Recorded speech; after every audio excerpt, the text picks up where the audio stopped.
Hello and warm welcome to all of you. Today I am here with the part 19 of history chapter number 3, nationalism in India.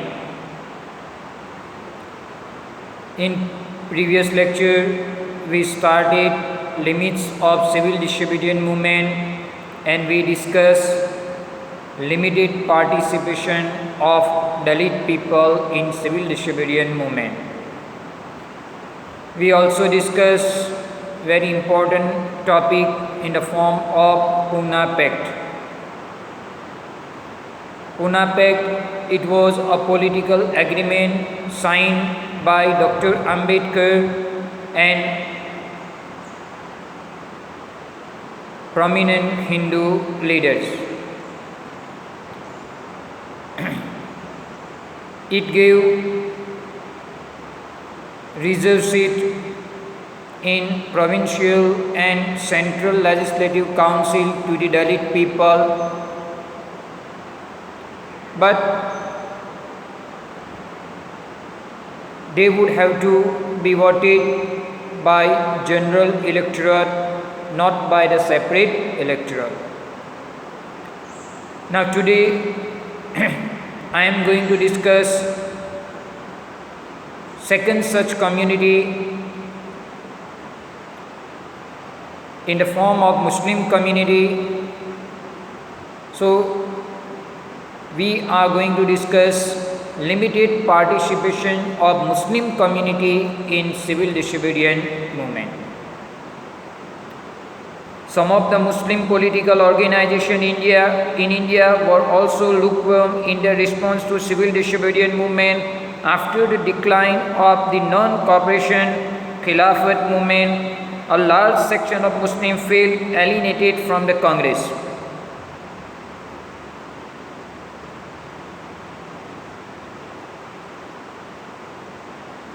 Some of the Muslim organizations, they also not responded to civil disobedience movement after the failure of non-cooperation and Khilafat movement. After the decline of non-cooperation and Khilafat movement, and these Muslim organizations, they feel that they were alienated, means they were separated from the Congress because of the decline of non-cooperation movement and Khilafat movement. From the mid-1920s, Congress came to be more visibly associated with openly Hindu religious nationalist groups like the Hindu Mahasabha. As relation between Hindus and Muslim worsened, each community organized religious procession with militant fervor. Another reason why Muslim community not participated, not responded to civil disobedience movement, another reason was that because Congress after mid-1920, Congress came very close to Hindu religious nationalist group like Hindu Mahasabha. They came very close to this Hindu religious nationalist group, Hindu Mahasabha. So that's why these Muslim communities, Muslim organizations, they alienated from the Congress. As relation between Hindus and Muslim worsened, each community organized religious procession with militant fervor, provoking Hindu-Muslim communal clashes and riots in various cities.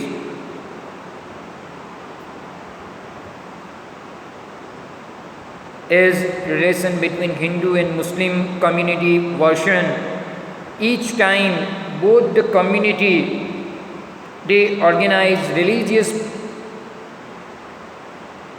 procession, religious rallies with aggressive intention, and these actually resulted in Hindu-Muslim clashes. These resulted into Hindu-Muslim communal rights. Every right deepened the distance between the two communities. When Congress came very close to Hindu religious nationalist group Hindu Mahasabha, because of it the relation between Hindus and Muslim version, both the community try to organize themselves into religious procession with aggressive intention, and it turned into clashes between these two communities. Even it turned into riots, and every riots between these Hindus and Muslims deepen the distance between these two communities. The Congress and the Muslim League made effort to renegotiate an alliance, and in 1927 it appeared that such unity could be forged. When there was a tension between these two communities,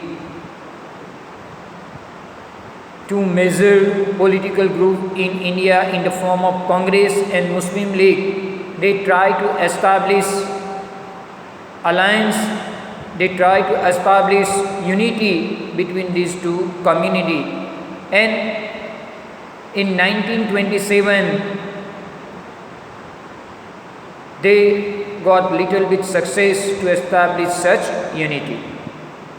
The important difference were over the questions of representation in the future assembly that were to be elected. But here the matter of conflict, matter of clashes between these two groups, actually in the form of future representation of Muslim people in assembly which will be elected, which were to be elected. The important topic of the clash between these two communities about the representation of Muslim people in future assembly. Muhammad Ali Jinnah, one of the leaders of the Muslim League, was willing to give up the demand for separate electorate if Muslims were assured reserved seat in Central Assembly and representation in proportion to population in Muslim dominated provinces like Bengal and Punjab. Muslim demanded separate electorate for themselves, like the Dalit, separate voting right for themselves. So Muhammad Ali Jinnah, the prominent leader of Muslim League, he was willing to give up the demand for separate electorate for the Muslim people, but on a condition that if Muslim people they were assured reserved seat in the Central Assembly and representation in proportion to population in Muslim dominated area, Punjab and Bengal. Muhammad Ali Jinnah, he was ready to give up the demand of separate electorate for Muslim people if they were assured by the Congress, they were assured by the other group of people that they were given reserved seat in Central Assembly and representation of Muslim people as per the proportion of their population, especially in Muslim dominated area of Bengal and Punjab. Negotiation over the question of representation continued, but all hope of resolving the issue at the All Parties Conference in 1928 disappeared when M.N. Jaker of Hindu Mahasabha strongly opposed effort at compromise.